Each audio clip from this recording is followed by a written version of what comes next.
Good morning. কেমন আছো তোমরা সবাই? আশা করছি সবাই অনেক ভালো আছো। আমিও কিন্তু অনেক অনেক ভালো আছি। আজকের ভিডিওটা দেখে তোমরা কিন্তু নিশ্চয়ই বুঝতে পেরে গেছো যে আমরা কোথাও একটা গিয়েছিলাম ঘুরতে, কিন্তু কোথায় গিয়েছি সেটাই আজকে তোমাদের সাথে এই ভিডিওর মাধ্যমে শেয়ার করব। ভোর 5:30 কিন্তু আমরা স্টেশনে পৌঁছে গেছি, আর আমাদের ট্রেন ছিল 6:20, সেটা তোমরা সবাই আগে থেকেই জানো।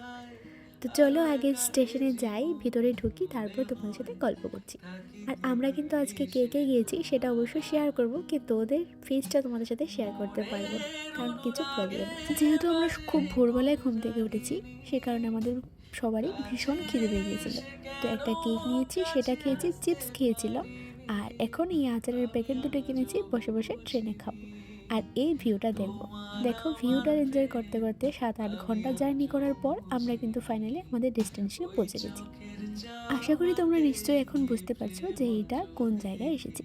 আর ট্রেন থেকে নামার সাথে সাথে এই জিনিসগুলি আমার চোখে পড়লো। তো এগুলো থেকে আমাকে কে আটকায় বলো? এই যে টক জাতীয় কিছু দেখলে আমার জিভে জল আসবে না, সেটা তো হতেই পারে না। আর আমার টক আর ঝাল দুটোই খুব ফেভারিট। যতই দাও আমি ততই খেতে পারবো, কোনো বাধা নেই। তো যাই হোক, আগে থেকে আমাদের কিন্তু অটো বুক করা ছিল, তো ও ড্রাইভার দাদাও আমাদের এখানে নেওয়ার জন্য এসে পড়েছিল, আমরাও কিন্তু অটোতে উঠে গেছি। তো চলো এবার ভিউটা এনজয় করতে করতে যাই আমাদের হোমস্টের দিকে।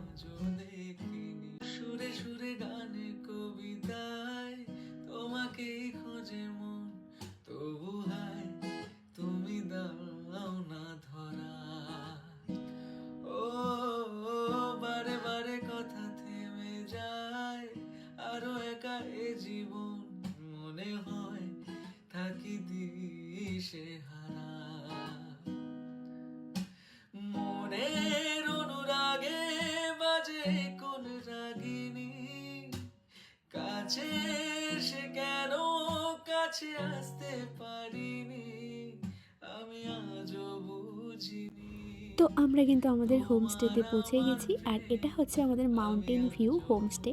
এটা কিন্তু খুবই সুন্দর ছিল। আমি এর আগে আরেকটা হোমস্টের কথা বলেছিলাম, কিন্তু ওটাতে রুম না থাকায় এটা আমাদের বুক করতে হয়েছিল। আর আমরা গিয়েছিলাম সিজনে, তো সেই কারণে এখানে রুম অ্যাভেলেবেল ছিল না, তো সেই জন্য আমাদের আগে থেকে রুমটা বুক করতে হয়েছিল। আর রুম বুক করার আগে আমাদের কিন্তু রুমটা দেখানো হয়নি। তো আমার মনে ভীষণ একটা খুঁতখুঁত ছিল যে রুমটা ক্লিন হবে কি না। তো সত্যি কথা বলতে কি, রুমটা এসে আমি ভীষণ স্যাটিসফাই। এত সুন্দর আর নিট অ্যান্ড ক্লিন ছিল হোমস্টেটা, যে কি আর বলবো। তো আমরা তো এসে পড়েছি, এটা হচ্ছে আমাদের রুম। আর এই রুমে এই সুন্দর একটা মিরর থাকায় এটাই আমি চুজ করেছিলাম। আর ওই পাশের রুমটা ছিল আমাদের, মানে আমরা দুটো রুম নিয়েছিলাম, তো পাশের রুমটার মধ্যে মিরর নেই। তো আমাদের যেহেতু সাজুগুজু করতে একটু টাইম লাগে আর মিরর ছাড়া আমাদের হয় না, সেই কারণে আমরা দুজন এই মিররটাই চুজ করেছিলাম।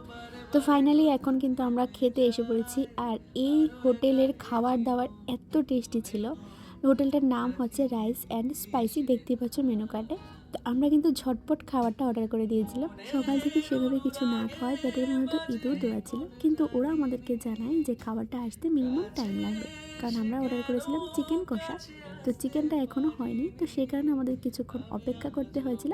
ফাইনালি অপেক্ষা করার পর আমাদের কিন্তু খাওয়া দাওয়া কমপ্লিট হয়ে গেছে, আর এখন কিন্তু প্রায় 5:30টার উপরে বাজে। তো আমাদের কিন্তু এখনও স্নান টান করা হয়নি। এখন যাব রুমে, স্নান টান করে ফ্রেশ ট্রেশ হয়ে আমরা আবার সন্ধ্যাবেলায় একটু বেরোবো। তো চলো এর আগে তোমাদেরকে ভিউটা দেখিয়ে নিই, দেখো ভিউটা কত সুন্দর লাগছে।